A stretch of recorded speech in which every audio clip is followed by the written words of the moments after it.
If I were the devil and I wanted to starve you to death, first, I'd exploit the centralization of your food supply chain. Its efficiency, once a strength, becomes its greatest weakness. A disruption here, a logistical error there, and this intricate web shudders, leaving supermarket shelves barren and millions hungry and starving. I'd then turn to your soil, encouraging practices that prioritize profit over health. Your crops, though abundant, would be hollow, lacking essential nutrients. Simultaneously, I'd fuel the greed of corporate oligopolies, allowing them to monopolize your food sources. The small farmer, once the guardian of your food diversity, would be crushed under this relentless pursuit of profit. I'd also ensure that your silent allies, the bees, the insects vital for pollination, are decimated. Without them, your natural food chain collapses quietly, devastatingly. If I were the devil, I'd introduce glyphosate, a chemical insidiously woven in your food chain. Linked to a rise in autoimmune diseases, it would be my tool to weaken you, not by starvation, but by sickness, making you dependent on my other ally, Big Pharma. Simultaneously, I'd be crafting my masterstroke, intellectual food property. I'd develop lab grown meats and synthetic substitutes, patenting them as my own. I'd then wage a war of conscience, convincing you that traditional meats, a part of human diets for centuries, are the villains of climate change. You'd be torn between guilt and necessity, a psychological battle that leaves you vulnerable for my manipulation. As small farms and ranches vanish, squeezed out by industrial giants and local processing facilities close, I'd flood your markets with cheap imports, making it impossible for local producers to compete.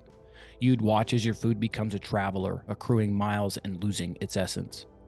Your choices would narrow down to my patented food products. Any resistance would be met with legal barriers, making it difficult, even illegal, to buy from local producers. You'd be starved of your choice, agency, and connection to the earth that feeds you. You'd be left with a bounty of food, yet impoverished in health, diversity, and sustainability. In this world, fake food is abundant, yet you are starving. A slow, insidious starvation, not of the body, but of the soul. If I were the devil, I'd do it not through an absence of food, but through a perversion of your food system. Imagine a world where your connection to the source of your sustenance is severed, where city dwellers are so far removed from farms and fields they believe food is manufactured in factories not grown on land or pastures. And then, in the climax of this grand scheme, I would turn it all off. The taps of this artificial food supply would run dry, and I would watch as the cities and towns, dependent and fragile, collapse into chaos and death. A world starved not only of nourishment, but of understanding and connection, crumbling under the weight of its own forgotten origins. But I am not the devil. On the contrary, the Creator has called us to help nourish you, body and soul. If I were to sustain you, I would begin by weaving you back into the tapestry of a local food system. Imagine a world where your sustenance is a mere stone's throw away, where city dwellers and countryside folk alike know the name of the farmer who raised their beef or grew their greens. I would champion the decentralization of your food supply. Its diversity, once forgotten, becomes your greatest strength. A hiccup here, a glitch there, but the local food web remains resilient, ensuring the farmers' market's bins brim with bounty and every family's table is graced with a feast. Then I'd restore your soil, encouraging practices that honor the earth. Your crops, grown with care, would brim with life, bursting with the nutrients they're meant to carry.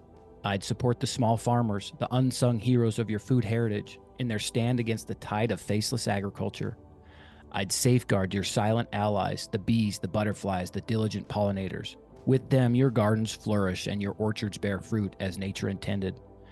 In this scenario, I'd banish glyphosate, restoring integrity to your food chain. No more silent sicknesses creeping into your homes, instead vitality and health served with every harvest. And in my masterstroke, I would not claim dominion over food with patents or synthetic imitations. Instead, I'd celebrate the long-standing traditions that have nourished generations. I'd fight the good fight to keep your meats raised under open skies, part of a balanced conversation about climate stewardship, not the scapegoat. As big agriculture vies for control, I'd shine a spotlight on the local heroes, the ranchers, the butchers, the growers, who keep the heart of the community beating. I'd open avenues for local processing, giving you choices that don't cross time zones or international borders. Your choices would expand with every local purchase. Resistance to the homogenization of your meals would be met with innovation and open arms, making it a joy to support the local economy. You'd be rich in choice, community, and connection to the land that sustains you. You'd enjoy the abundance of food, robust in health, diversity, and sustainability. In this world, food is not only plentiful, it's a source of life and joy. You are thriving, with every meal a celebration of connection, not a starvation of the soul, but a feast for it. And so I extend to you not just an invitation, but a clarion call to action. This is your moment to be part of a movement that's not just changing tables, but changing lives. Join us at From the Farm, where we're not just avoiding the dark path of disconnect, but actually forging a new one filled with lush fields, grazing cattle, and the laughter of those who shake the hand that feeds them. Step out of the shadows of congested cities and step into the sunlight that dapples through the leaves of orchards. Take your place in a community that values the soil, where hands are dirtied in the day's toil and washed clean by the satisfaction of labor done for the good of all. Build food sovereignty, provide for your neighbors, and become a linchpin in a network that nourishes and sustains. Be a part of From the Farm, where every choice you make sows the seeds of a better tomorrow, where every transaction is a handshake with nature, where every meal is a testament to the land and the people who nurture it. Join us, grow with us, thrive with us. Together, we will harvest more than just food. We will harvest hope, community, and a future where no table is ever empty and no soul is ever starved. This is your call to dig deep, to plant dreams, and to see them bear fruit. Will you answer? From the farm, shake the hand that feeds you.